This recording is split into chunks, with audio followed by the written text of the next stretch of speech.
Imagine a vast, dense jungle, its air thick with humidity and the sounds of unseen creatures. Now, visualize two armies, thousands of determined soldiers on either side, hacking through this undergrowth, not for gold, not for strategic territories, but essentially for absolutely nothing. Welcome to one of history's most bizarre and brutal jungle wars, a forgotten conflict where the prize was as intangible as the morning mist over the rainforest canopy. Our story unfolds in the early 20th century, in a remote and malarial jungle straddling the borders of three nations, Ecuador, Peru, and Brazil. This was a time when maps were still being drawn, when remote areas of the globe were filled with blank spaces that fired up the imaginations and ambitions of colonial powers and young nations alike. But what makes our story so astonishing is the realization that the conflict, which would come to be known as the Cenepa War, was sparked and fought over a zone that was, by all rational considerations, utterly worthless. The area in question, a disputed zone in the upper reaches of the Amazon basin, was rich in biodiversity, but poor in resources that were valuable at the time. No gold had been found there, no oil had been discovered, and the land was too inhospitable to support any profitable agriculture. Yet, the borders drawn by colonial powers and later the newly independent nations failed to consider the local geography and ethnic distributions, leading to a border conflict fueled by national pride and the fear of losing face rather than any tangible gain. In the 1940s, tensions began to simmer as both Ecuador and Peru, boasted by nationalist governments, started to push claims over the territory. Maps in Quito showed the area as part of Ecuador. In Lima, the maps painted it as Peruvian. This discrepancy would lead to sporadic clashes, with each skirmish increasing the nationalistic fervor in both countries. Propaganda portrayed the enemy as invaders of sovereign territory, and soldiers were hailed as heroes defending the motherland. Fast forward to January 1981. A minor dispute over a Peruvian military map showing a border different from the one recognized by Ecuador ignites old tensions. Troops are mobilized, war rhetoric escalates, and once again, the jungle becomes a theater of war. But this isn't a conventional battlefield. It's a labyrinth of green where visibility is reduced to a few feet and every step could be your last due to venomous snakes, lethal insects, or hidden enemy patrols.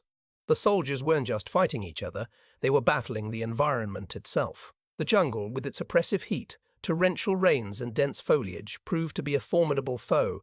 Malaria, yellow fever, and other tropical diseases decimated ranks more effectively than bullets. Supply lines were nightmares involving muddy, uncharted paths and rivers with unpredictable currents. The logistics of simply keeping troops fed and healthy were as challenging as planning combat strategies. As the war dragged on, international pressure began to mount. Diplomatic efforts from major global players and regional neighbors urged a ceasefire and negotiations, but not before each side had spilled precious blood over a piece of land that was, in practical terms, of no use to anyone. The absurdity of the situation began to dawn on the global community, but by then the damage had been done. The question that arises is profound and troubling. Why would two countries wage such a harsh, unforgiving war over territory that had no apparent value? The answer lies not in the land itself, but in what it represented: national pride, the fear of appearing weak, and the political benefits that come from rallying a nation against a common enemy. As we delve deeper into this story, we will uncover personal tales of bravery and tragedy, explore the political machinations behind the scenes, and reveal how this conflict, fought over nothing, affected the lives of thousands. And as we prepare to take you into the heart of the main battle, where the ferocity of human conflict clashed with the untamed wild of the Amazon, remember this: sometimes the most intense battles are those fought for the most elusive reasons. Stay with us as we journey into the depths of the jungle and the human psyche, where pride and folly go hand in hand. As the war escalated, the jungle transformed into a battleground stained with the blood of soldiers from both sides. The battles fought were not only against each other, but against the very elements of the jungle itself. The Cenepa War's most intense phase was marked by the Battle of Tiwintsa, a name that would echo in the annals of military history, not for strategic brilliance, but for the sheer brutality and human cost it entailed. Tiwintsa, a remote outpost, became the symbolic and literal ground zero of the conflict. Here, soldiers from Ecuador and Peru clashed in what can only be described as a chaotic confrontation. Ecuadorian forces, determined to reclaim what they considered their sovereign territory, launched a series of aggressive assaults. The Peruvians, stationed in well-fortified positions, repelled these attacks with a ferocity that matched the oppressive jungle heat. The battle raged for days, each side gaining and losing ground by mere meters, a deadly dance punctuated by the roar of gunfire and the screams of the wounded. The tactics employed were as unconventional as they were desperate. Helicopter drops, a risky maneuver in the dense canopy, were attempted, often leading to troops being scattered and isolated. In several instances, soldiers found themselves alone, navigating the treacherous terrain, not knowing if the next encounter would be with an enemy combatant or a deadly predator. The use of booby traps escalated, turning the jungle floor into a lethal minefield. Tripwires connected to grenades, pits filled with poison stakes, and improvised explosive devices were all fair game in this wilderness war. But perhaps the most insane tactic was the reliance on indigenous guides. Both Ecuadorian and Peruvian forces employed local tribesmen as scouts and trackers. These guides knew the jungle intimately, understanding its rhythms and secrets. However, their involvement brought its own kind of chaos. Allegiances could be as shifting as the river sounds, and miscommunications were common, sometimes leading to tragic missteps and ambushes by one's own forces. The environment itself was merciless. Torrential rains flooded encampments, washing away equipment and weakening already tenuous supply lines. Disease was rampant. Malaria and dengue fever swept through the ranks, felling soldiers faster than enemy fire. The thick canopy often disoriented air support, leading to tragic friendly fire incidents and supply drops landing miles off target. Leaders on both sides made catastrophic mistakes, often underestimating the jungle's complexity and overestimating their own forces' capabilities. Ecuadorian generals, flush with nationalist fervor, repeatedly sent troops into well-defended positions without adequate reconnaissance, leading to heavy casualties. On the Peruvian side, overconfidence in their fortified positions led to a neglect of mobile defense, making them vulnerable to flanking maneuvers. One of the most grievous errors occurred when a high-ranking officer misinterpreted a satellite image, leading to a full-scale assault on what was believed to be a critical enemy encampment. In reality, it was a decoy, masterfully crafted by the enemy, complete with dummy installations and heat sources to mimic human activity. The real enemy lay in wait several kilometers away, ready to ambush the advancing forces. The psychological toll on the soldiers was immense. Many were young men, barely out of their teens, thrust into an environment as deadly as any enemy. The constant stress of guerrilla warfare, the paranoia induced by the jungle's omnipresent sounds, and the grief of losing comrades in incomprehensible ways left deep scars. Letters home were filled with despair, often questioning the purpose of the war and the value of the land for which they fought. As the war dragged on, international pressure finally began to mount. The United Nations called for ceasefires, while neighboring countries offered to mediate peace talks. Yet the conflict persisted, driven by a mixture of inertia, misunderstanding, and the sunk cost of lives and resources.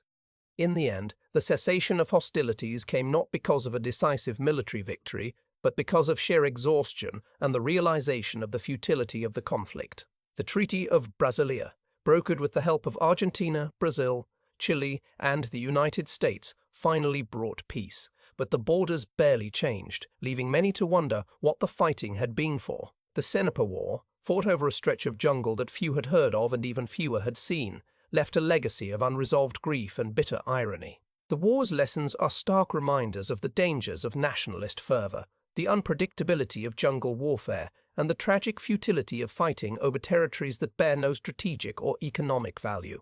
In our next segment, we will explore the aftermath of the conflict, the long road to healing for the communities and soldiers involved, and the efforts to ensure such a senseless loss of life never happens again. Join us as we continue to unravel the complex tapestry of human conflict and the resilience of the human spirit in the face of overwhelming odds. The Cenepa War, a brutal reminder of the perils of unchecked nationalism and territorial disputes, drew to a close not with a glorious victory for either side, but with a weary, mutual recognition of the pointlessness of the conflict. Despite the ceasefires brokered by international mediators and the intense diplomatic pressure, it was the sheer exhaustion and the staggering human cost that ultimately compelled Ecuador and Peru to lay down their arms. The realization of the war's futility came slowly as the body count rose and the economic burden on both nations escalated. Over the course of the conflict, hundreds of soldiers lost their lives, with thousands more wounded or afflicted by disease. The dense jungle, which had served as both battleground and grave, held secrets of the many who simply vanished without a trace, swallowed by the green abyss. Families in both Ecuador and Peru mourned their lost sons, brothers, and fathers. The war left deep scars in the communities closest to the conflict zone, where the sounds of artillery had become a grim routine. The psychological impact on returning soldiers was profound. Many who had entered the jungle full of patriotic fervor returned broken and disillusioned, haunted by the horrors they had witnessed and perpetrated. The economic toll was equally devastating. Both countries had diverted vast amounts of resources into the war effort, resources that could have been used to address pressing domestic issues like poverty, education, and healthcare. Instead, those funds had fueled a war over a remote area that, in the aftermath, seemed more insignificant than ever. In the wake of the conflict, as international attention dwindled and the world moved on to other crises, a poignant question lingered. Why had this war, which achieved so little at such a high cost, been allowed to happen? The answer was as complex as it was disheartening. National pride, historical grievances, and the fear of appearing weak on the international stage had propelled the conflict forward, despite its apparent absurdity. The Treaty of Brasilia in 1998 formally ended the conflict, with little change to the territorial lines that had sparked the war. Observers noted the irony that such a bloody and protracted conflict had resulted in almost no territorial changes.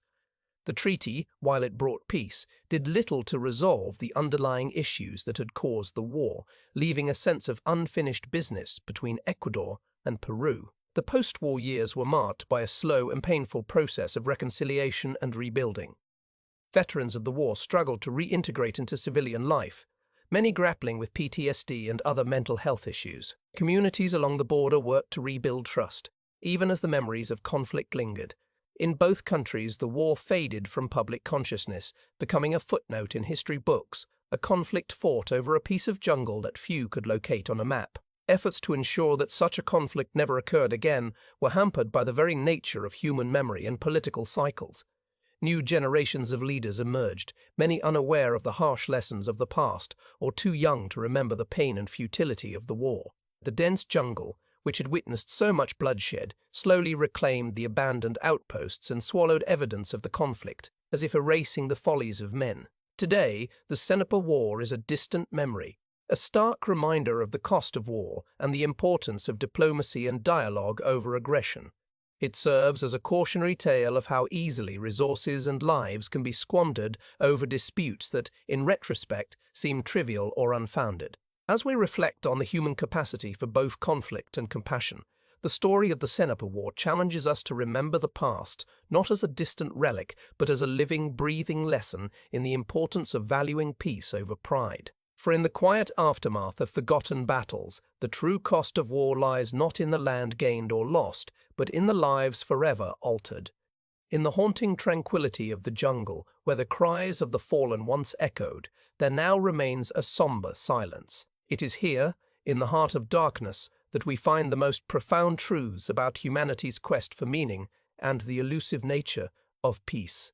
Let this story be a reminder that sometimes the greatest victories are those that avoid conflict altogether, honoring the sanctity of human life above all else.